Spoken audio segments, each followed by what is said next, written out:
మొన్న జరిగిన పార్లమెంట్ ఎన్నికల్లో రెండు కూటముల మధ్య పోటీగా దేశ ప్రజలు చూసిరేమో అని అనిపించింది ఎన్నికల సరళి చూస్తే. ఎందుకంటే ఏ కూటమిలో లేని ఒక 4-5 పార్టీలు కొంత రిజల్ట్స్ సాధించడంలో వెనుకబడ్డాయి. మేమే కాదు, తెలంగాణలో బీఆర్ఎస్ఏ కాదు, పక్క రాష్ట్రంలో వైఎస్ఆర్సీపీ వాళ్ళు ఏ కూటమిలో లేరు, ఇండియా కూటమిలో లేరు, ఎన్డీఏ కూటమిలో లేరు. అదేవిధంగా ఒడిశాలో నవీన్ పట్నాయక్ గారి బీజేడీ ఇండియా కూటమిలో లేరు, ఎన్డీఏ కూటమిలో లేరు. అదేవిధంగా ఉత్తరప్రదేశ్ 80 పార్లమెంట్ స్థానాలు ఉన్నటువంటి ఉత్తరప్రదేశ్ అది number 1 state in terms of parliament seats, Lok Sabha seats 80 ఉత్తరప్రదేశ్లో ఉంటాయి.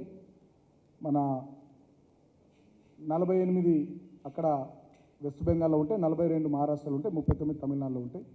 సో లోక్సభ స్థానాలకు సంబంధించి అతిపెద్ద రాష్ట్రం ఈ దేశంలో ఉత్తరప్రదేశ్. అక్కడ కూడా బీఎస్పీ అటు ఎన్డీఏ కూటమిలో లేదు, ఇటు ఇండియా కూటమిలో లేదు, వాళ్ళు కూడా అక్కడ దెబ్బతిన్నారు. సో